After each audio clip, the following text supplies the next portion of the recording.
Bienvenue, mes génies d'amour, dans notre jasette en direct et en rediffusion. Notre jasette d'aujourd'hui met en vedette la solitude. Quel sujet! Ah, quel sujet qui en fait verser des larmes, qui nous fait vivre une tonne d'émotions. Bonjour, bonjour Huguette d'amour, bonjour Nathalie d'amour, bienvenue, bienvenue. Oh, je suis tellement contente de vous retrouver aujourd'hui pour ce sujet qui fait si mal. Si mal, si mal. Alors, comme d'habitude, mes génies d'amour, j'ai pris des notes, hein? J'ai pris des petites notes pour me préparer. C'est mon petit rituel. Je prends une demi-heure le matin avant notre rencontre, puis j'écris. Je me laisse inspirer. On récapitule ensemble mes pensées puis moi. Qu'est-ce que ça évoque pour moi, la solitude? Puis comment ça peut avoir fait mal? Alors, si vous avez des commentaires, des questions durant la jasette en direct, je vous invite à m'écrire. Je vous lis, je vous suis, je vous vois. Dans la mesure où Facebook met à jour les commentaires, dans la mesure où je vous perds pas de vue, mes chéris d'amour. Oh, je suis tellement contente de vous retrouver aujourd'hui. Alors, la solitude. La solitude. La solitude que nous allons voir du point de vue des pensées, du point de vue de la pratique de pensée consciente. La pratique de pensée consciente, c'est quoi? Bonjour Daniel Lamour! Oui, on dit souvent on est seul dans la foule, c'est ça. On va voir ça, Daniel, aujourd'hui.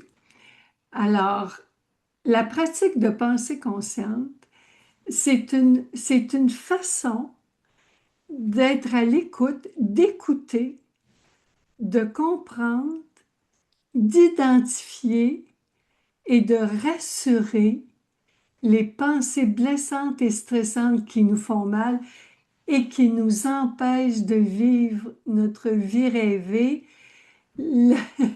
l'esprit en paix et le cœur léger. C'est ça la pratique de pensée consciente. La pensée consciente, c'est 5 étapes. 5 étapes dont vous pouvez trouver le PDF gratuit. Vous n'avez pas besoin de vous inscrire à mon site web. Vous n'avez rien à faire, seulement aller à www.dominiqueallaire.com. Vous téléchargez le PDF, vous l'imprimez, autant de copies que votre cœur vous en dit, et vous le remplissez.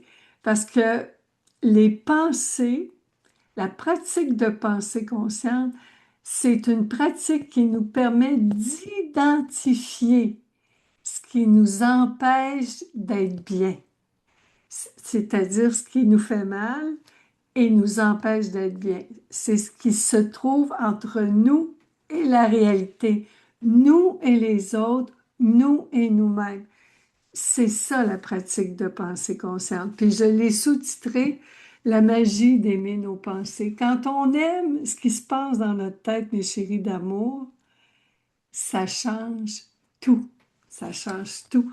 Bonjour, Micheline Maman. Bonjour, bonjour, bonjour. Bienvenue aujourd'hui. Bonjour, bienvenue. Alors, c'est, c'est, c'est au travers hein, des fameuses lunettes de la pratique de pensée consciente, parce que la pratique de pensée consciente nous permet de neutraliser les charges émotives qui sont créées par les pensées négatives. Notre nature est positive. Notre nature, c'est l'amour, la joie, la détente, la vérité, la sagesse, la conscience, la liberté, la connexion. Le mot-clé aujourd'hui, mes chéris d'amour, c'est la connexion. Et qu'est-ce qui nous fait sentir seuls? Bonjour Chantal d'amour, je vous vois apparaître. Qu'est-ce qui nous fait sentir seuls? Qu'est-ce qui nous sépare des autres? Je vais prendre les mauves, là. Tiens, c'est rare que je prends les mauves. Quelle pensée nous sépare? Quelle pensée nous déconnecte? Quelles pensées nous font sentir si seuls, esselés, isolés, incompris, hein? Ce sont des jugements, des pensées qui jugent en mal. Ce sont ces pensées-là. Puis ce sont les pensées blessantes qui nous font sentir coupables et qui font sentir les autres coupables. Ce sont des pensées stressantes. Les pensées blessantes et créées par la culpabilité sont à propos du passé. Oui, hein, Chantal, rien de pire que de se sentir seul, entouré de plein de monde. Comme disait Daniel, bonjour Marilyn Lamour, bonjour les gens du Québec, du Canada, de l'Europe, des États-Unis, de la planète Internet. Bonjour, bonjour, bienvenue. Bienvenue avec vos commentaires et vos questions en direct et en rediffusion. Alors aujourd'hui, nous allons voir. Premièrement, nous allons identifier qu'est-ce qui nous fait sentir seuls au monde. Puis je l'ai indiqué, hein, la culpabilité, c'est à propos du passé et la peur d'être seul au monde. La peur, c'est des pensées stressantes qui projettent des scénarios dans le futur. Passé et futur, ce sont des moments dans le temps inventés par les pensées. C'est toujours une pensée qui fait mal. Je vais vous le répéter, répéter, répéter, mes chéris d'amour, c'est toujours une pensée. Le problème qui nous fait mal, le problème, je dis tout le temps ça à mes coachés, le problème, c'est pas toi, mon chéri, c'est pas toi, ma chérie, c'est pas les autres, c'est pas ce qui se passe.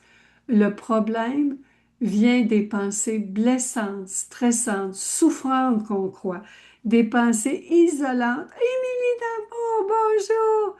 Je vais revenir quand je serai dispo tantôt. À tantôt, ma chérie d'amour. Alors, ce sont les pensées entre nous et la réalité. J'ai un autre outil pour les nouveaux, les nouvelles aujourd'hui. J'ai un autre outil pour illustrer ce qui nous déconnecte, ce qui nous sépare, ce qui nous isole, ce qui nous rend seul. Ce sont les pensées. Qu'est-ce que ces pensées-là disent, mes chéris d'amour? Les pensées disent, euh, mon fils devrait m'appeler, ma fille devrait s'occuper de moi, ma sœur devrait s'intéresser à moi, mes amis devraient venir me visiter, euh, on devrait m'appeler plus souvent. Euh, Ma famille ne s'occupe pas de moi, mes parents ne s'intéressent pas à moi, je suis pas important, je suis pas intéressant, je suis pas, je mérite pas d'être aimé, je suis pas digne d'amour.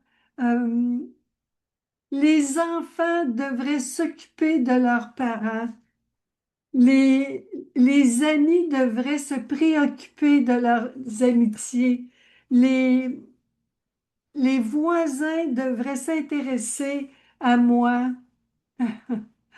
Oh, tu vois, Marilyn, tu dis que tu aimes les moments de solitude. Je pensais que c'était pas normal aujourd'hui, je l'apprécie. C'est ça qu'on va voir ensemble. Qu'est-ce qui fait que ça fait si mal de se sentir seul?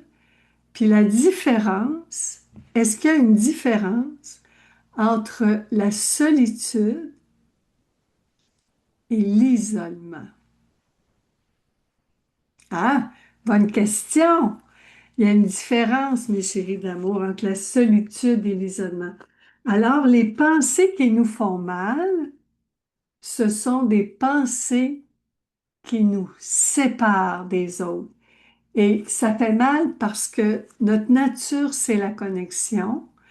Ce qui fait mal, c'est que momentanément, quand on croit une pensée qui juge les autres en mal ou qui nous juge en mal, il y a- on se déconnecte des autres et de soi-même. On vit l'expérience de la déconnexion. Et la déconnexion, c'est ce qui nous fait sentir seuls. C'est ce qui nous fait sentir isolés. Est-ce que ça a du sens pour vous? La personne qui souffre de solitude devrait être capable de faire le premier pas vers une amie famille. Tu vois, Daniel, quand tu dis que la personne devrait faire le premier pas, c'est qu'on ne peut pas le faire le premier pas. Puis je parle, tout ce que je partage avec vous aujourd'hui, c'est à partir de mon expérience personnelle avec les pensées. Moi, quand je souffre de solitude, je ne peux pas, Daniel. Je ne peux pas, je ne suis pas capable de faire le premier pas. Pourquoi? Je ne suis pas capable parce que je crois que les autres ne s'intéressent pas à moi. Je crois que je ne suis pas intéressante. Je crois que ça devrait être les autres qui s'occupent de moi. Je crois que ça devrait être ma fille qui vient me visiter à Noël, que ça devrait être mes sœurs qui s'intéressent à moi. Quand mes trois sœurs puis ma filleule, il y a 21 ans, m'ont annoncé que j'étais pas la bienvenue à Noël, ça a été pour moi la fin, la fin du monde, la fin d'une vie avec ma famille. Ça m'a fait tellement mal parce que j'ai cru beaucoup, beaucoup de pensées qui m'ont fait sentir seule au monde, abandonnée, rejetée. C'est deux autres mots, hein, pour décrire ça. Alors, quand tu écris, Daniel, devrait en majuscule, parce que c'est ça que tu as écrit, le devrait, même quand on veut le faire, pourquoi ça m'empêche de le faire? Tant et aussi longtemps que je crois les pensées, je ne pourrai pas faire le premier pas, Daniel. Puis c'est exactement de ça qu'on parle aujourd'hui. Comment s'occuper des pensées, des croyances. Quand je crois que je me sens seule et abandonnée parce que mes sœurs ne m'ont pas invitée à Noël, ça dépend de qui la souffrance. Je vous pose la question parce que jusqu'à l'âge, jusqu'à en 2015, à la veille de mes 62 ans, je croyais que le problème était à l'extérieur, que le problème était les autres. Mes trois sœurs, ma filleule qui m'invite pas à Noël, je croyais que le problème c'était moi parce que j'étais pas digne d'amour. Jusqu'au moment où j'ai vu une pensée entre moi et la réalité. En mars 2015, j'ai vu une pensée entre moi et la réalité. J'ai vu que la cause de ma souffrance, c'est toujours une pensée. Et là, la pratique de pensée consciente, Daniel Damour, t'es merveilleux, tu me permets de faire une précision que je voudrais faire tout le temps. Des fois, je l'oublie, mais je suis contente, là, j'y pense. La pratique de pensée consciente, on n'est pas là pour juger est-ce que c'est correct que nos enfants, nos parents, nos voisins, est-ce que c'est correct que mes trois sœurs et ma filleule ont décidé de ne pas m'inviter à Noël. On ne juge pas ça. C'est pas de ça. On n'est pas là pour déterminer si c'est correct ou pas correct ce que les autres ont fait, là. Parce que ça, quand j'embarque dans cette conversation-là avec les pensées, puis je veux prouver que c'était pas correct que mes trois sœurs, je l'ai fait longtemps. Je l'ai fait pendant 11 ans de ramasser des preuves, puis de pouvoir prouver que si mes sœurs et ma filleule ne m'avaient pas invité à Noël, parce que là, on est proche de Noël, puis je voulais faire la jasette juste avant Noël. C'est la période de l'année où les gens se sentent le plus seuls. Où est-ce que moi, je me suis sentie la plus seule? C'est pour ça que je l'ai choisi. Et pendant 11 ans, j'essayais de sortir de ce film-là d'horreur où j'avais été rejetée et abandonnée de mes trois sœurs, où j'étais seule au monde, j'avais plus de famille, même avec mon petit frère avec qui j'ai une super de belle relation.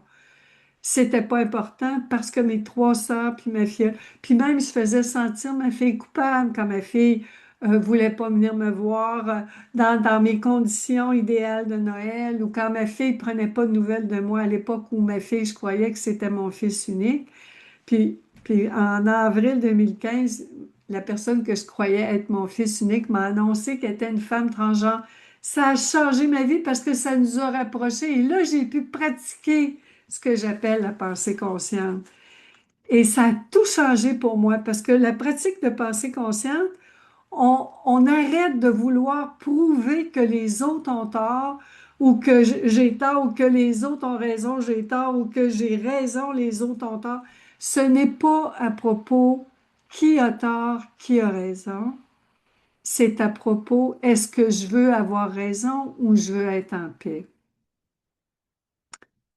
C'est ça la question, mes chéris d'amour. Est-ce que je veux être en paix ou avoir raison? Pendant 11 ans, j'ai voulu avoir raison, j'ai voulu faire sentir mes sœurs, ma filleule coupable, je les blâmais ou je me blâmais, je n'étais pas correcte, qu'est-ce que j'avais fait de mal, jusqu'au jour où j'ai compris que c'était les pensées de rejet et d'abandon. Hein, d'ailleurs, mon petit bijou que j'ai écrit là-dessus, puis j'en parle. J'en parle, j'ai bien expliqué grâce à la merveilleuse Annick Laprade d'Amour qui a écrit la préface, puis qui avait organisé une tournée de conférences sur l'abandon et le rejet à la suite d'une démarche de coaching que j'avais faite avec elle, que je l'avais coachée, puis elle m'avait dit, Dodo, t'es la spécialiste de l'abandon et du rejet. Et c'est à ce moment-là que Annick a dit, c'est important que tout le monde connaisse ta pratique. Puis elle m'a accompagnée pour que ça soit super clair, là. Elle m'a beaucoup, beaucoup encouragée, soutenue, accompagnée. Et c'est pour ça que depuis 10 ans, grâce à mes trois sœurs, puis ma filleule qui m'avait pas invitée à Noël, puis ma fille qui était hésitante à me voir. Imaginez, avez-vous le goût d'aller voir quelqu'un qui vous fait tout le temps sentir coupable, vous? Non, hein? Ben, c'est ça. Alors, pendant les 10 dernières années, j'ai beaucoup réfléchi, puis ma petite sœur chérie d'amour, la mère de ma filleule, est décédée cet été, et c'est extraordinaire que l'année vraiment où j'ai republié mon premier livre. Mon premier livre, il y a 21 ans, en 2004, la chicane, c'était à la suite de la sortie de mon premier livre, qui avait eu tout un conflit familial. Puis c'est ma, c'est ma théorie. Bon, il est tombé, vive la gravité. En 2000, là, je viens de le sortir, il est tout neuf. Mon éditeur m'a demandé de rééditer mon Tout est possible parce que je suis une fan de Star Wars, mon Luke Skywalker que j'ai dépanné. Ben, Luke Skywalker, mon beau Luke Skywalker d'amour.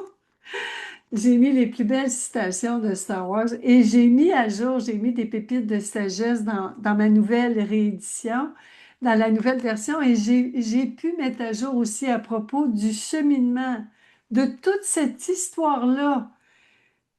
C'est extraordinaire le chemin parcouru et ça me permet aujourd'hui, mes chéris d'amour, de vous en parler avec un, un regard neuf, parce que la pratique de pensée consciente, on s'occupe des pensées, des jugements qui nous font mal. Parce que les faits sont les faits. On peut les interpréter de façon positive, on peut les interpréter de façon négative. Un fait demeure un fait. Mes sœurs, ma filleule m'ont dit, on ne veut pas que tu viennes à Noël, point. Maintenant, moi, comment j'ai toutes les interprétations que j'ai crues. Parce que pour moi, le cerveau, c'est le capteur de pensée. C'est lui qui capte les pensées. C'est lui. Les pensées font tout leur travail d'interprétation. Je les crois ou je ne les crois pas. C'est pour ça qu'aussitôt que je les crois, Ça s'appelle une croyance. Et il y a beaucoup de croyances qui étaient cachées au fond, là, au fin fond de moi. Et ce que ça m'a permis, est-ce que vous me suivez? Je vais vous le montrer encore une fois, mon petit chéri. Mon petit chéri d'amour. Est-ce que vous me suivez? Ça va, mes chéris d'amour. Je vois plus de messages depuis 9 minutes. Je sais pas si quelqu'un a un mot à dire. Pardon. Là, j'ai parlé beaucoup, beaucoup, vite, vite, vite. Ah, t'es là, Nathalie. T'es merveilleuse, Nathalie d'amour. Merci. Alors, quoi faire? Quoi faire? Là, je vous ai expliqué, je vous ai dit, hein, les pensées qui nous font mal, qui nous font sentir seuls au monde. Ça fait tellement mal de se sentir seul au monde. Et ça fait mal parce que c'est pas vrai qu'on est seul au monde. C'est vrai physiquement parce que la nature a séparé les corps. Bonjour Julie d'amour, merci. Oui, vous me suivez. Oh, merci. La nature a séparé les corps parce que c'est plus pratique. Puis ce qui est merveilleux, c'est quand moi j'ai mal physiquement, ben c'est pas tout le monde qui a mal physiquement en même temps. Ça permet une gestion efficace. Puis ça permet de perfectionner, hein, parce que le corps, il se renouvelle, on meurt, on renaît. Puis la vie en profite pour améliorer sa petite chaîne d'ADN. Puis c'est comme ça, hein, c'est la naissance, l'évolution, la mort, la naissance, l'évolution, la mort qui permet, la renaissance qui permet d'évoluer dans la créativité. Bonjour Claudette d'amour! Oh, tu vas la réécouter en différé parce que tu trouves ça très intéressant. Merci beaucoup. C'est très encourageant vos commentaires, je vous avoue, parce que moi, de mon côté, là, je vous parle, c'est toute mon expérience de vie qui, les petites pensées se bousculent, là, se bousculent au micro dans le milieu du pré de mon esprit. Puis les petites pensées veulent parler tout en même temps, puis j'en prends une à la fois. Parce que je veux tellement partager avec vous la cause de ce qui rend fou les gens sains d'esprit. La cause, ce sont nos pensées blessantes et stressantes. Aujourd'hui, je les appelle les pensées isolantes, esselantes, seules et esselées. C'est sûr que du point de vue d'une pensée, la pensée, elle est seule. La pensée, personne ne s'intéresse à moi, est toute seule, elle. La pensée est toute seule. Moi, en tant que conscience, ma nature, c'est la conscience. Alors moi, toi, vous, nous, notre nature, c'est la conscience. La conscience, elle, pour elle, il ne peut pas avoir de séparation. Puis la conscience, nous, en tant que conscience, on les entend toutes les pensées. Nous, on a une relation avec toutes ces pensées-là. Tandis que la pensée, elle vit sur son île déserte. La pensée est toute seule, elle. Puis c'est nous, grâce à notre conscience, quand on jase avec elle, que là, on les fait se rencontrer. Hein, là, les petites pensées, on les rencontre. La petite pensée euh, stressante de sentir, la petite pensée esselée rencontre la petite pensée amicale. Puis là, la petite pensée coach, moi je l'appelle ma pensée coach, la pensée consciente, elle les fait se rencontrer, elle leur permet de jaser. Vous voyez, là, c'est la famille. Alors, moi qui pensais avoir perdu une famille en 2004, en novembre 2004, moi qui pensais avoir perdu une famille, en 2015, j'ai gagné toute une famille innombrable. Il y en a du monde qui jase dans notre tête, mes chéris d'amour. Elle est grande, ma famille. C'est pour ça que j'ai tant de bonheur aujourd'hui à partager avec vous ma relation avec mes pensées. Puis le plus extraordinaire, c'est que c'est toujours juste une pensée. Personne ne m'aime, personne ne vient me voir, personne ne s'intéresse à moi. Ce serait quoi votre pensée, mes chéris d'amour, qui vous fait mal, vous? Avez-vous le goût de la partager avec moi? Personne ne vient m'appeler à Noël. Personne ne vient me voir à Noël. Cette pensée-là, c'est une pensée qui, en ce moment, sur la Terre, peut être captée par 8 milliards de cerveaux, qui peut être crue par 8 milliards de personnes. C'est toujours une seule pensée. C'est pour ça que c'est un immense honneur, bonheur, privilège pour moi de coacher mes coachés. Parce que jusqu'ici, j'ai pas encore entendu une pensée blessante et stressante que je n'ai jamais rencontrée. J'en ai côtoyé, c'est ça que j'ai réalisé, j'en ai côtoyé énormément. Et qu'est-ce qu'on fait avec ces pensées-là? Qu'est-ce qu'on fait avec ces petites pensées-là? C'est elle, la petite pensée joyeuse, heureuse, qui se sent connectée au monde entier. Elle, c'est pas elle, ma clientèle. C'est pas elle qui m'empêche de vivre ma vie rêvée. C'est pas elle qui m'empêche d'être en paix, de célébrer le temps des fêtes. C'est pas elle. C'est elle, c'est la petite pensée qui se sent seule, la petite pensée qui a de la peine, qui est en colère parce que ses enfants ne viennent pas la voir, personne l'appelle, personne, elle n'a pas reçu de carte de Noël, personne n'y a envoyé de courriel, elle écrit, elle appelle, elle laisse des messages, personne ne répond. C'est elle, la petite pensée dont on s'occupe. C'est elle dont on s'occupe, mes chéris d'amour. C'est elle dont on va s'occuper maintenant. Cette petite pensée-là, si vous voulez me l'écrire, je vais la répéter tout haut. Dans toutes les pensées que je vous ai énumérées, est-ce qu'il y en a qui sont familières? Est-ce qu'il y en a que vous avez déjà entendu ou cru ou les deux?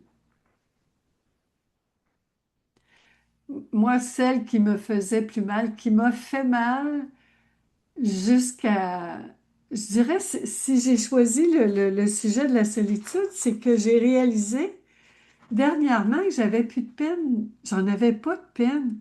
Ça faisait un bon bout de temps que j'avais pas entendu de pensée esselée. Huguette, tu dis tout. Oh! Oh, ma chérie d'amour. Ben, en tout cas, j'espère qu'ils sont toutes là avec nous. Oui, entendu et cru, Nathalie. Ben, j'espère que ces petites pensées-là, là, vous les prenez dans vos bras, mes chéris. Ces petites pensées-là ont tellement besoin d'être écoutées, entendues, aimées. Ils en ont tellement besoin. Hmm. Ils ont tellement besoin de notre écoute. Parce que quand on croit une pensée insolente et esselée, on vit l'expérience de l'isolement. On se sent déconnecté, coupé du monde. Aussitôt qu'on croit la pensée, on vit les effets blessants de la croire. On vit les effets stressants, que personne ne s'intéresse à moi. Cette pensée-là, personne ne s'intéresse à moi, je suis pas intéressante, je suis pas intéressant. Ça fait tellement mal. Puis moi, je dis tout le temps à mes coachés, quand je coach cette pensée-là avec mes coachés, ben, ça tombe bien parce que moi, je m'intéresse à toi. Cette pensée-là, ta relation avec elle, ça m'intéresse. Ça m'intéresse de savoir comment, ensemble, on va trouver une façon de rassurer cette pensée-là. On va s'intéresser tous les deux ou toutes les deux à cette pensée-là, puis on va voir comment cette pensée-là va se sentir importante. C'est intéressant, une pensée qui ne se sent pas intéressante, parce qu'il y a une histoire, il y a une croyance cachée, il y a une histoire, il y a une histoire, il y a un message. Quand on a mal, c'est un indice qu'on est en train de croire quelque chose qui n'est pas vrai. On est en train de croire un mensonge. On est en train de croire une pensée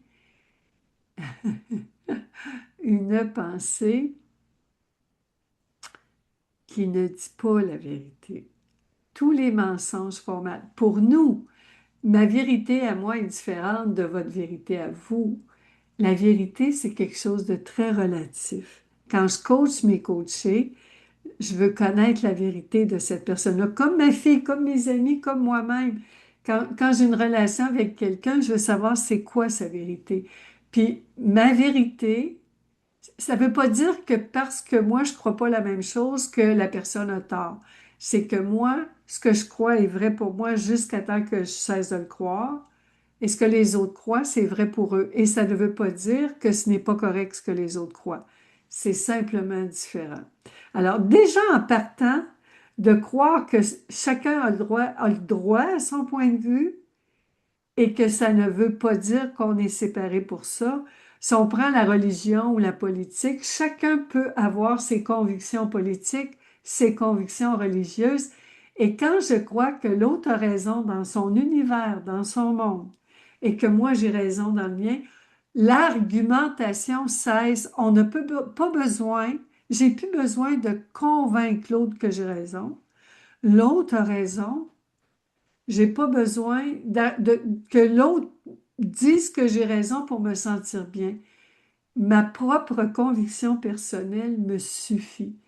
Même si 1 milliard de personnes croyaient le contraire de ce que je crois, quand je crois ce que je crois et que ça me fait du bien, c'est ça l'important. Parce qu'aussitôt que je crois une pensée, une histoire, une interprétation, elle devient vraie. C'est le fait de la croire qui la rend vraie. Et quand ça fait mal, c'est le temps de remettre ce que je crois en question. Quand ça fait du bien, il n'y en a pas de problème. C'est quand ça fait mal. Est-ce que vous me suivez? Là, je vais vérifier si là, j'ai l'émotion, j'ai le bout du nez humide. Bon. Alors, est-ce que jusqu'ici, vous me suivez, mes chéris d'amour? Est-ce que ça vous parle? Est-ce que ça va jusqu'ici? Oui, quel d'amour, merci. Merci, merci, merci.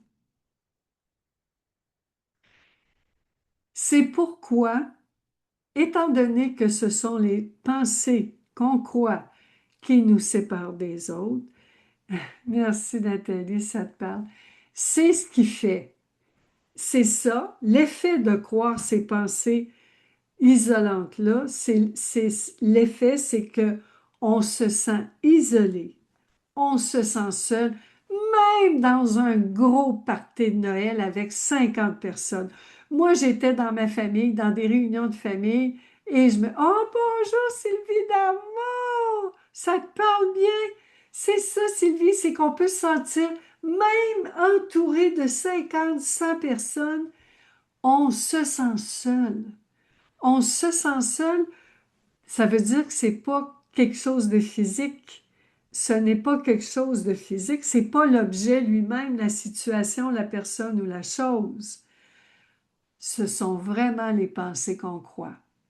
C'est vraiment ça. Alors, comment on fait pour prendre un jugement négatif et se sentir bien avec le jugement négatif? Bonne question. Moi, je l'appelle hein, mon petit mouton noir, là. Comment on fait pour se sentir bien avec notre petit trésor?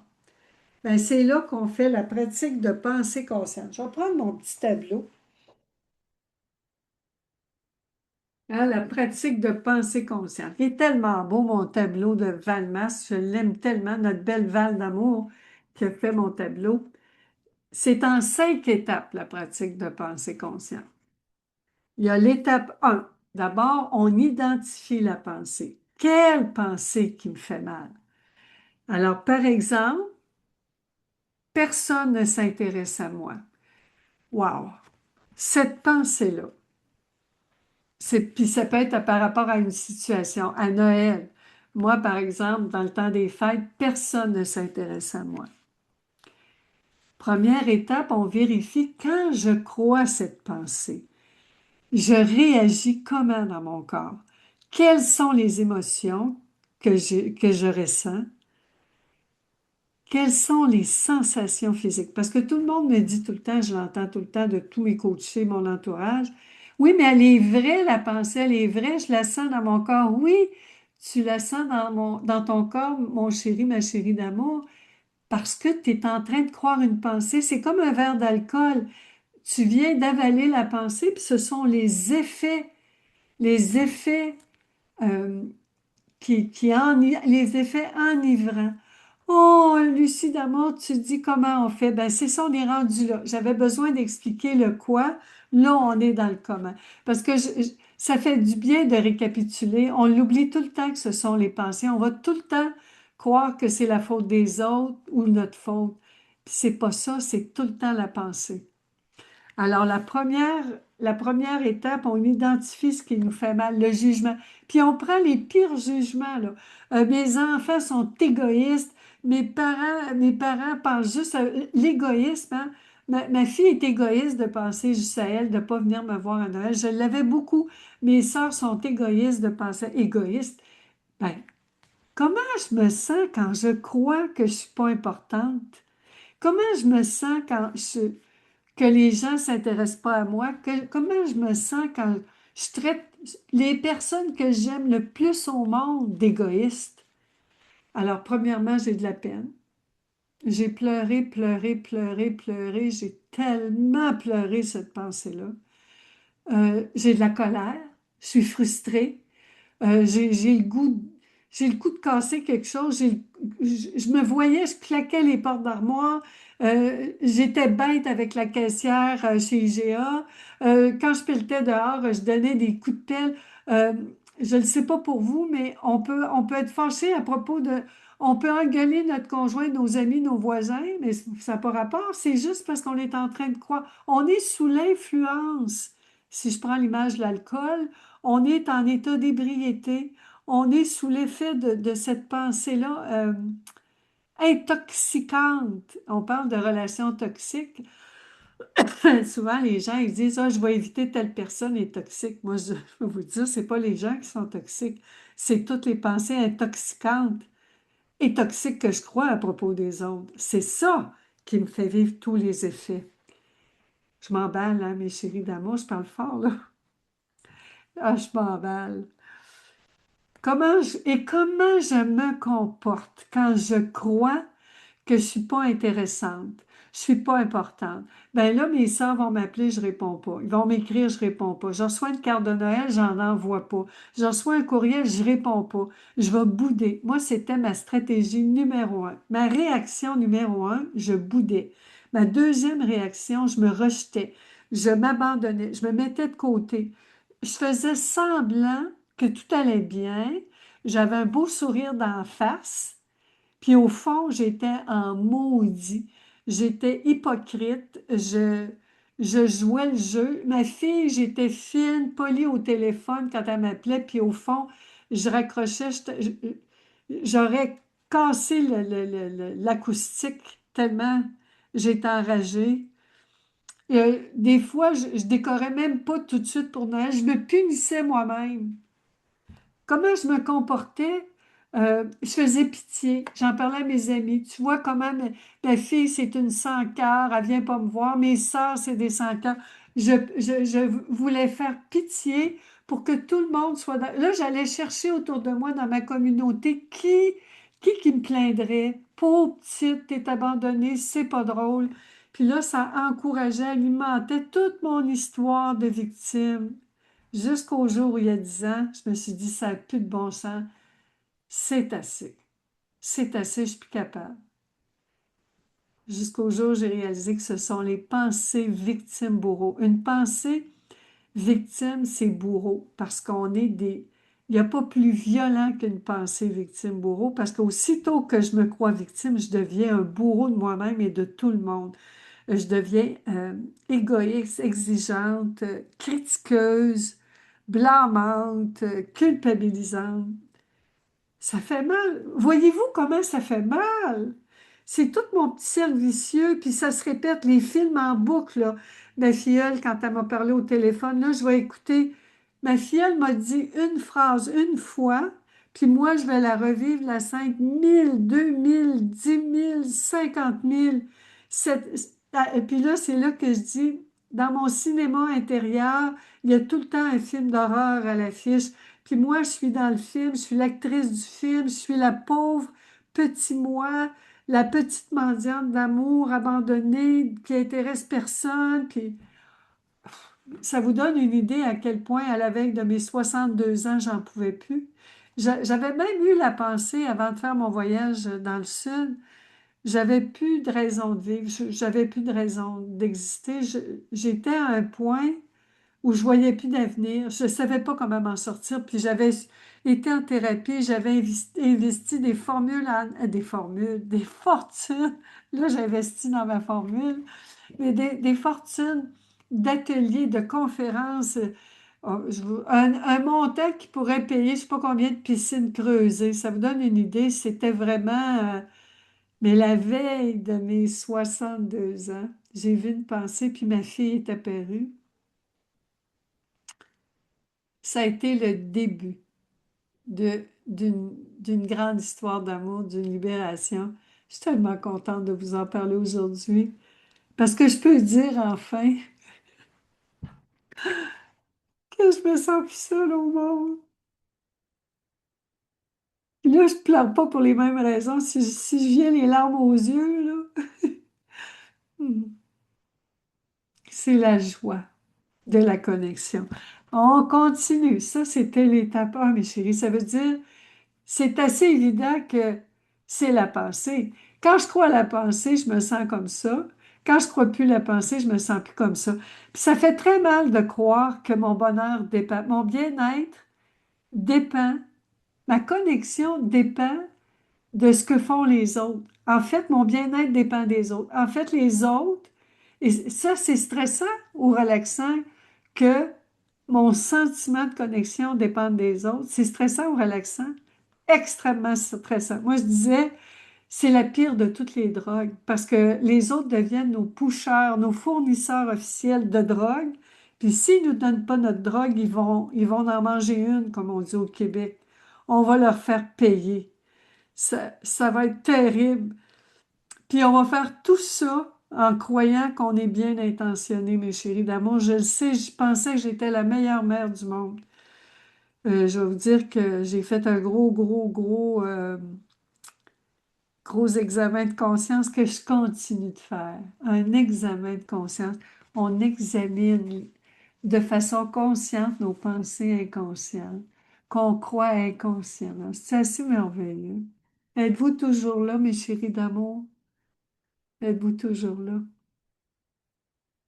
On arrive à l'étape 2. Quand est-ce que j'ai commencé à croire que j'étais stressant, Julie? Stressant avec beaucoup de S. Merci, Julie Dama. Alors, l'étape 2, on retrace son histoire. Quand est-ce que j'ai commencé à croire, moi, que j'étais isolée, abandonnée, ou qui m'a mis ça dans ma tête? Moi, j'aime croire, quand on vient au monde, notre cerveau, il est vide, hein? C'est comme un disque dur complètement vide. L'ordinateur, il est vide.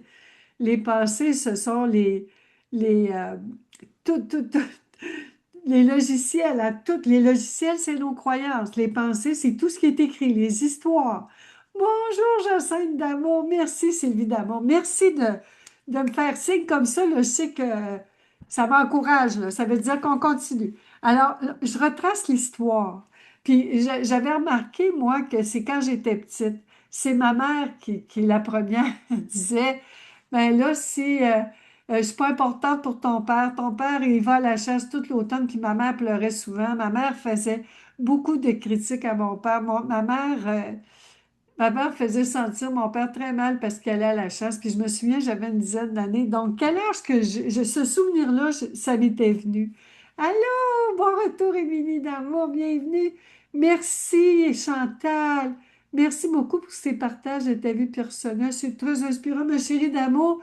Je me base sur mon expérience de vie, toutes mes expériences. C'est de là dont vient toute ma science, ma conscience à propos des pensées.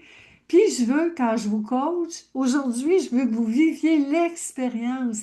Parce que c'est quand on vit l'expérience d'un moment de clarté, un moment de conscience, je ne peux pas le vivre à votre place. Je peux vous aider, vous encourager, vous inspirer, vous stimuler, vous guider, vous questionner. Il y a juste qui pouvez vivre l'expérience. Puis une fois que vous le vivez, wow, là, vous avez un point de référence. Un point de référence. Puis après ça, toutes les autres fois, là, vous continuez l'évolution. C'est tellement stimulant. J'ai toujours hâte chaque matin de me réveiller puis de découvrir à quoi je vais me réveiller aujourd'hui, à quelle croyance blessante, stressante les pensées vont me réveiller aujourd'hui. Les pensées conscientes vont me réveiller.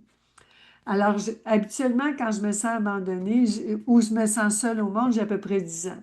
C'est mon souvenir le plus lointain. Ou plutôt encore, je pourrais remonter à 5 ans quand j'avais, en tout cas, c'est pas important. Je continue, parce que je vois le temps avancer. Puis la petite pensée consciente, elle dit, Dodo, continue, continue.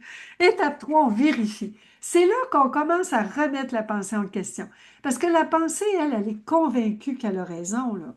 Là, pour elle, c'est très, très clair, là. Hein? Et elle est sûre, là, qu'elle a raison, là. Attendez un petit peu, je vais juste me placer pour que ça soit plus dans le centre. Là, je me place. Ben, c'est tout le temps l'inverse, hein. C'est pas un miroir, là. J'ai l'image dans le bon sens. J'ai l'image dans le sens que vous me voyez, là. Parce que moi, je me vois tout le temps à l'envers dans le miroir. Alors, l'étape 3 où on vérifie. L'étape 1, quoi on a identifié. L'étape 2, le quand, on a retracé l'histoire. Quand est-ce que j'ai commencé à croire ça? Puis l'étape 3, où on vérifie si c'est vrai. Parce que on croit que c'est vrai que les autres s'intéresse pas à nous. On croit que c'est vrai, puis on a plein de preuves. Moi, j'avais plein de preuves, là. Mais là, ça prend beaucoup de courage. Là, ça prend du courage, mes chéris d'amour, parce qu'on remet la pensée en question. Est-ce que c'est vrai? Est-ce que c'est vrai que je suis pas intéressante, qu'on ne s'intéresse pas à moi? Est-ce que c'est réel ou imaginé?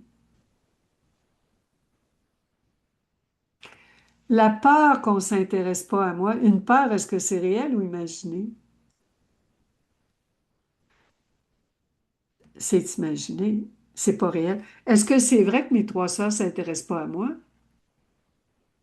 Je ne le sais pas. Est-ce que je leur ai fait prendre voyons, un sérum de vérité? Est-ce que je leur ai fait jurer sur la Bible? J'ai pris une déposition assermentée que j'ai faite dactylographier, signée devant un agent d'assermentation que c'est vrai, vrai, absolument vrai, totalement vrai que mes sœurs ne s'intéressent pas à moi?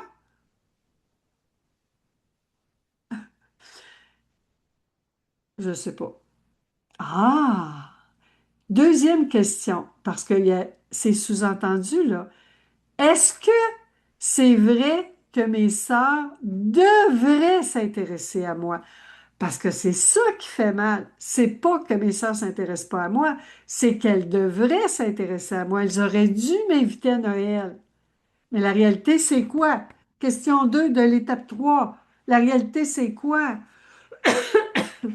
Est-ce que mes sœurs m'ont invité à Noël? Non. Ça, c'est pas dur, là. La réalité, c'est quoi? Est-ce que c'est vrai que mes sœurs s'intéressent pas à moi? C'est pas vrai parce que je le sais pas. Là, la question, on continue, là. Étape 4, on équilibre le point de vue. Parce que là, c'était tout négatif, la polarisation, parce que la réalité est neutre, mes chéris d'amour. Oh, tu vois, Guette dit que c'était imaginé. Daniel, les pensées ne doivent pas être en sens unique. C'est ça. Alors, on regarde dans tous les sens. Là, c'est pas un sens unique, la patente à Daniel. Là. On regarde tous les sens. Alors, l'étape 4, on équilibre parce que la réalité est neutre. Quand je crois des pensées négatives, des jugements qui jugent en mal, ça me fait mal. Alors, c'est en voyant en quoi ça me fait du bien. Ce sont quoi les bienfaits, les avantages. Les avantages, là, on vient équilibrer le négatif, on l'équilibre avec du positif. Et ça, moins plus égale zéro, c'est neutre. C'est comme ça qu'on neutralise les charges émotives. Parce que les émotions, oh, vous le savez, mes chéris d'amour, une pensée, c'est une émotion. une perception, une image, une croyance, une expérience, une sensation. Le mot épice. Le mot épice est écrit quelque part. Je ne sais pas si elle l'a mis. Je pense que oui. Mais c'est le mot épice, l'acronyme épice. Les pensées, ce sont aussi des émotions. Quelqu'un va dire, oui, mais Dodo, c'est pas une pensée, je l'ai senti. Ma chérie, tu peux pas rien sentir sans la pensée. La pensée est à l'origine de ce qui nous fait sentir mal. Parce que ce qui nous fait sentir bien, on n'a pas besoin de penser pour ça. C'est notre nature. Alors, le bienfait que mes sœurs ne s'intéressent pas à moi, un avantage. Mon Dieu, c'est reposant pour mes sœurs. Ils ont déjà en masse de quoi s'intéresser avec leur mari, leurs enfants, toute leur vie. Un avantage que mes sœurs ne s'intéressent pas à moi. Un autre avantage, qu'ils ne m'invitent pas à Noël, ben, ça fait moins d'invitations, moins de monde. Un avantage pour moi, c'est que j'ai plus de route à faire. Ils restaient à l'extérieur, puis en plus, je ne pouvais pas boire trop d'alcool parce que c'est moi qui conduisais. Fait que je buvais presque pas, je fêtais pas, autant que j'aurais aimé, là. Puis j'avais de la grosse route à faire, souvent dans la neige, dans la tempête. C'était pas un cadeau, puis c'était tout en plus les achats, les dépenses. Donc, ça m'épargne quoi? C'est où est l'épargne? Je suis épargnée de quelle façon? C'est une économie comme une économie d'argent, une économie de temps, une économie d'énergie. En plus, ça m'épargne toutes les explications, ça m'épargne de savoir que je leur tape ses nerfs ou qu'ils me tapent ses nerfs, ça m'épargne des moments désagréables où je fais semblant d'être bien alors que je voudrais être ailleurs. Ça leur épargne la présence de quelqu'un qui leur tape ses nerfs. En voulez-vous d'autres bienfaits? Voyez-vous les avantages? Là, je commence à voir à quel point, mon Dieu, c'est relaxant. C'est, c'est- Là, je suis en train de... Puis où est-ce que je fais pareil? Celle-là, je l'aime. Parce que c'est pas facile. Mais c'est celle pour moi c'est l'une de mes pensées chouchou préférées. J'en ai deux pensées chouchou préférées. La première, c'est la réalité, c'est quoi? Puis la deuxième, c'est où est-ce que je fais pareil? Alors moi, où est-ce que je veux pas les voir, mes sœurs? Où est-ce que moi, ça m'intéresse pas ce que ma sœur pense de moi, ce que ma sœur vit, ce que ma sœur... C'est pas intéressant. Où est-ce que moi, les autres, ça m'intéresse pas? Où est-ce que des fois, je me force pour m'intéresser à des gens qui m'intéressent pas? Je vais vous dire, cette expérience-là d'inviter, pas inviter, ça m'a tellement fait réfléchir. Même je m'étais dit, mieux vaut être invité qu'invité. Puis même à ça, je me suis dit, mieux vaut être invité, éviter, éviter, éviter. Dans le fond, peu importe qu'on m'invite ou qu'on m'évite, l'important, c'est ce que j'en pense, c'est ce que j'en fais. Et là, j'ai vu où est-ce que je fais pareil, où est-ce que moi, je m'intéresse pas à mes projets, à moi. Moi, je m'intéresse pas aux autres. Moi, je m'intéresse pas aux personnes que j'aime. Moi, je m'intéresse pas à mes sœurs. Moi, je suis plus intéressée aux gens qui s'intéressent à moi que moi m'intéresser aux gens. Où est-ce que je fais pareil? Waouh, waouh, waouh, waouh, waouh! Et là, avec les pensées, j'ai commencé à m'intéresser à ce que les gens, j'ai commencé à avoir un intérêt très différent pour les gens. Ça m'intéresse de savoir ce que vous pensez. Ça m'intéresse de savoir ce que vous pensez, vous, dans votre vie à vous. Ce que vous pensez de moi, c'est peu important. Ça veut dire que c'est plus important ce que les autres pensent de moi. Ça veut dire que c'est important. Pour qui c'est important ce que je pense de moi? Moi. Moi, pour moi, c'est important ce que je pense de mes pensées, ce que je pense de moi, ce que je pense de vous. C'est important pour moi avec quelles pensées je cohabite. C'est important pour moi les pensées avec lesquelles je fréquente, les pensées que je fréquente. Ce qui est important pour moi, quelle pensée je veux inviter. Puis en plus, j'ai compris une chose à propos de la liberté. Mes sœurs sont libres de m'inviter ou pas m'inviter. Ma fille est libre de venir me voir ou pas me voir. J'ai compris que tout le monde est libre. Tu me suis, Émilie Damour. J'ai tellement compris quelque chose d'important qu'à partir de ce moment-là, il y a quelques années, quand j'invitais quelqu'un, je disais tout le temps, tu es totalement libre de venir ou pas venir, mais m'avertir que tu viens ou viens pas, tu peux changer d'idée.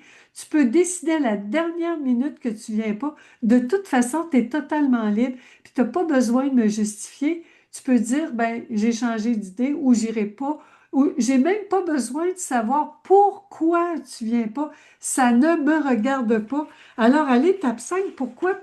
Là, je suis en train de me libérer, là, le voyez-vous, là? Là, je me libère, là. Là, je suis en train de me libérer puis de dire, hey, wow! Wow, tout le monde est libre. Les gens sont libres. Les gens sont libres de s'intéresser à moi. Les gens sont libres de ne pas s'intéresser à moi. Les gens sont libres. C'est quoi mon besoin? C'était quoi mon besoin de croire? Toute cette histoire-là que mes sœurs auraient dû m'inviter à Noël, ben, c'était pour réaliser que mon besoin, j'ai besoin de me sentir libre à Noël. Je veux voir du monde à Noël, je veux pas voir de monde à Noël, je suis totalement libre. Les autres sont totalement libres de m'inviter à Noël, pas inviter à Noël. Les autres sont totalement libres. Là, je capote parce que rendu à la dernière étape, maintenant que je l'aime et que je la comprends, cette petite pensée-là est excellente et esselée. Maintenant que je la comprends, que je l'aime et je la comprends, en quoi ça me rend plus libre? En quoi ça me rend plus libre? Tu vois, Émilie dit dernièrement, cette liberté semble avoir dérangé un ami à moi. Ça semble être une personne qui a besoin de ses étiquettes, ses croyances, ses principes. Il faut, je devrais. Exactement. Tout le monde a ses croyances. Et moi aussi, j'ai mes croyances, mes principes, mais il faut, il devrait. On est tous pareils. On est tous pareils, ma chérie. Alors, mon besoin de croire cette pensée-là, premièrement, ça a été de découvrir toute la pratique de pensée consciente. Je capote. Mes sœurs, j'ai tellement de gratitude. Mon besoin, c'est de partager mon amour. Mon besoin, c'est de m'occuper de ma connexion avec mon entourage. Ma responsabilité à moi, c'est ma connexion. Ma connexion avec mes pensées, hein, ma connexion avec mes pensées, ma connexion à moi, la connexion, un autre mot pour la connexion, l'amour, un autre mot pour la connexion, la compréhension, c'est à moi de comprendre, c'est à moi de comprendre. Nous sommes pareils, c'est à moi de comprendre, c'est à moi de comprendre. Quand je comprends que quelqu'un ne s'intéresse pas à moi, je reste connectée à cette personne-là parce que je la comprends. Alors on est pareil, on est connecté. Quand je comprends mes sœurs de ne pas m'avoir invité à Noël, je les comprends parce que moi aussi, je ne m'aurais pas invité si j'avais cru les mêmes pensées. Je comprends. Alors, la connexion est rétablie. La compréhension, la connexion, c'est la petite pensée est libérée. Comment se sentir seul au monde? C'est impossible. Alors, qu'est-ce que je fais? J'envoie autant de cartes de Noël que ça me tente. J'envoie des courriels. Je souhaite bonne fête à toutes les personnes que ça me tente sur Facebook. J'écris, j'appelle, j'envoie des messages dans Messenger. Je rêve à quelqu'un, j'écris dans Messenger, j'ai rêvé à toi cette nuit. J'exprime mon amour, j'envoie, je dessine des cœurs sur les voitures couvertes de neige, je fais des sourires à tout le monde. J'arrive à l'épicerie, la personne ne m'ouvre pas la porte, je lui ouvre la porte, elle oublie de me dire merci ou elle dit pas merci, puis je la regarde, puis je regarde la petite pensée, puis je dis merci, ma chérie, d'avoir tenu la porte. Je fais des sourires à tout le monde. Je suis libre d'aller ou pas aller chez ton ami. Si tu dis que tu es libre de ne pas y aller, il faut une bonne raison car tu seras seul. On n'a pas besoin de bonne raison. Personne n'a besoin de raison pour venir ou pas venir. Personne. Tout le monde est libre. Tout le monde est libre. Tout le monde est libre. Tout le monde est libre. Tout le monde est libre. Tout le monde est totalement libre. Et si je l'oublie, la prochaine occasion, il va y avoir un événement qui va me faire mal. et je vais avoir oublié que la personne est libre. La personne est libre de me sourire ou pas. La personne est libre d'ouvrir la porte ou pas. La personne est libre. La responsabilité de rester connecté, ça appartient à qui? C'est la responsabilité de qui être connecté? Julie d'amour, tu me trouves inspirante. Ben, c'est à qui la responsabilité d'être connecté? C'est à qui? Moi, parce que moi, quand je me déconnecte des autres, quand je crois à des pensées qui me déconnectent, qui m'isolent, je suis mal. C'est moi, moi.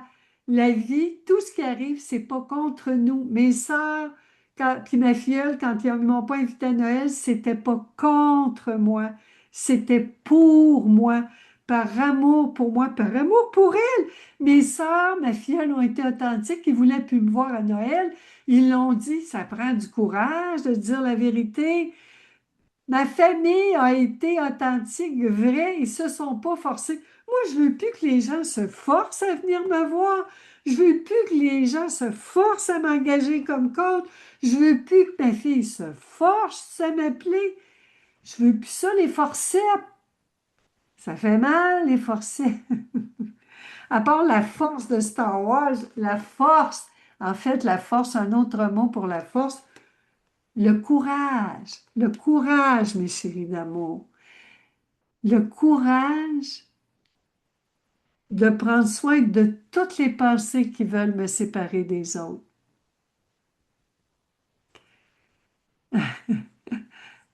Des forceps, Émilie, Forceps. Tu sais, les forceps pour sortir le bébé du ventre de sa mère, ma chérie.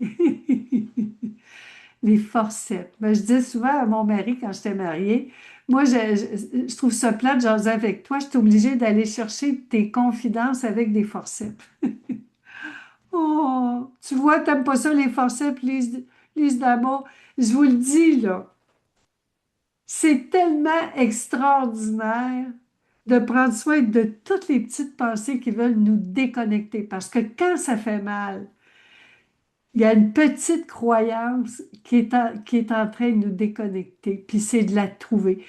Êtes-vous en train, une bonne question, là, je vais vérifier mes notes, là, êtes-vous en train de monter un dossier contre quelqu'un, là? Parce que moi, j'ai l'habitude, les pensées, c'est ce qu'ils font. Pour me déconnecter, les pensées vont monter un dossier pour prouver que c'est une bonne idée de me séparer de cette personne-là. Puis là, de monter un dossier pour prouver que cette personne-là est méchante, puis moi, je suis correcte, elle n'est pas correcte. Ça, là, je suis en train de prendre la position de victime, puis le bourreau est à l'extérieur. Mais je vous le dis, les chéris, le bourreau, c'est une victime bourreau dans notre tête, une pensée. Alors, la connexion, c'est notre nature. C'est pour ça que ça fait tant de bien quand on s'occupe de ces pensées-là qui veulent nous séparer des autres. Ça s'appelle un jugement. Puis le jugement, aussitôt qu'on juge quelqu'un en mal, on pense qu'on est mieux puis que nous, on ne ferait pas ça. C'est pour ça que c'est important de se poser la question, où est-ce que je fais pareil? On ramène ça en je. Quand on entend dans notre tête tu, il, elle, tous ces préposés, ces, euh, ces prénoms, c'est pas ses prénoms, mais voyons.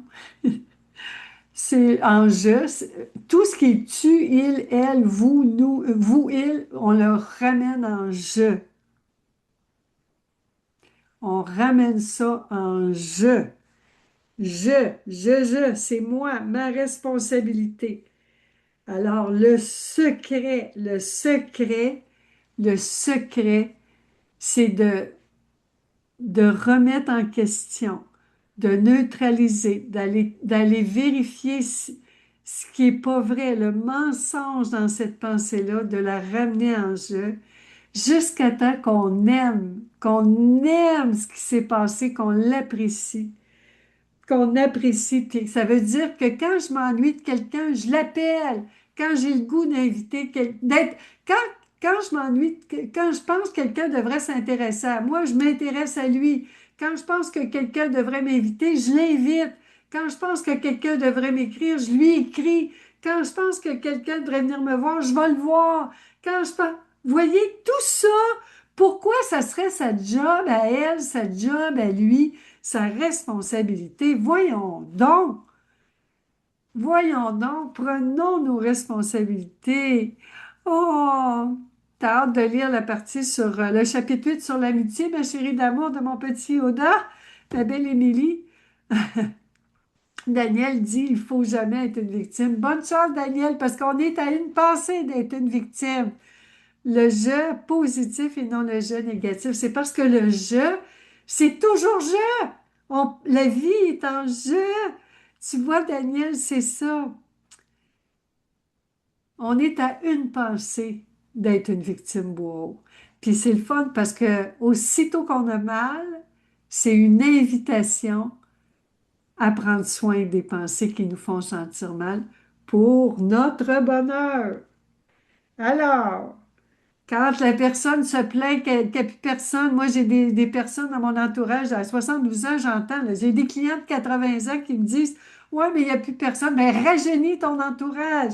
Fais-toi ami. Moi, j'ai des amis dans la vingtaine, la trentaine, la quarantaine, la cinquantaine, la soixantaine, 70 ans, 80 ans. J'ai des amis de toutes les dizaines. Je vous le dis. Alors, tout ce que vous avez, attendez des autres, faites-le. Vous allez voir. Parce que notre nature, c'est l'amour. Ça change tout. On devient, c'est l'abondance. C'est extraordinaire parce que l'amour, c'est infini. C'est l'eau courante. La pensée, c'est un robinet qui ferme. Le jugement, il ferme le robinet. L'amour, la pensée consciente, ouvre le robinet. Le jugement ferme la lumière. La pensée consciente allume la lumière. C'est infini. Il n'y a pas de danger. Vous en manquerez jamais d'amour. C'est un puits infini en nous. Alors, on arrive à la fin, mes chéris d'amour. Je me suis emballée, je me suis emportée. Faites-le, mes chéris d'amour, par amour pour vous. Faites-le par amour pour vous. Vous êtes la personne la plus importante au monde. Quand on pense que c'est égoïste, ego veut dire je en latin. Ça commence avec soi. Ça part de soi. Notre nature, la nature de notre cœur, c'est la générosité. Aussitôt qu'on retient notre amour, ça fait mal. Aussitôt qu'on croit des pensées qui ferment, qui déconnectent, qui ferment la lumière, qui déconnectent, ça fait mal, mes chéris d'amour. Oh, Micheline d'amour, t'adores notre jasette aujourd'hui. Alors, mes chéris d'amour, si vous avez des commentaires, si vous avez des questions, si vous voulez m'écrire dans Messenger, si vous voulez m'engager comme coach, si vous voulez acheter mes livres dans ma boutique en ligne à dominiqueallaire.com, ça scène d'amour, c'était une belle rencontre. Oh, je suis contente. Je suis là pour vous et vos pensées. On est à une pensée d'être bien, mes chéris. Puis c'est vraiment une pensée à la fois. Parce que quand une pensée se libère, il y a souvent tout un troupeau, tout, un, tout un gros troupeau de croyances qui s'évapore. Parce que c'est pas nous qui libérons la pensée. On ne peut pas s'en débarrasser. Quand la pensée est identifiée, écoutée, comprise, aimée, la pensée blessante s'évapore, s'envole, disparaît par elle-même. Elle repart comme elle est venue. C'est la joie, le bonheur, la paix qui est notre nature. La joie, le bonheur, la paix, c'est notre nature, mes chéris d'amour. On arrive à la fin. Merci tellement pour votre présence aujourd'hui. Je vous apprécie tellement. Vous êtes des trésors, des pépites d'amour. Je vous aime tellement. Joyeuse fête, oui. Joyeuse fête, mes chéris d'amour. Merci, Huguette d'amour. Merci, Micheline Daniel. Oui, de nous rappeler de prendre conscience de nos pensées. C'est pour ça que je l'appelle la pratique de pensée consciente. Tout le monde en ce moment sur la Terre réagit à des pensées. Puis nous sommes à peu près tous inconscients des pensées que nous croyons en ce moment. C'est un beau travail qui demande beaucoup de courage. et qui change notre vie et celle des autres, mes chéris d'amour. J'en suis un exemple vivant. Sylvie d'amour. Alors, je vous souhaite de très joyeuses fêtes. Je vous aime, je vous adore. On se retrouve en janvier avec un nouveau sujet palpitant. Prenez soin de vous et de toutes les pensées entre vous, les autres et vous-même, mes chéris d'amour. Restons connectés. Joyeuses fêtes, Huguette, Sylvie, Nathalie. Joyeuses fêtes, Daniel d'amour. Alors, joyeuses fêtes, mes chéris d'amour. Et comme dirait ma fille chérie, à plus tard. Et continuons de pratiquer la pensée consciente.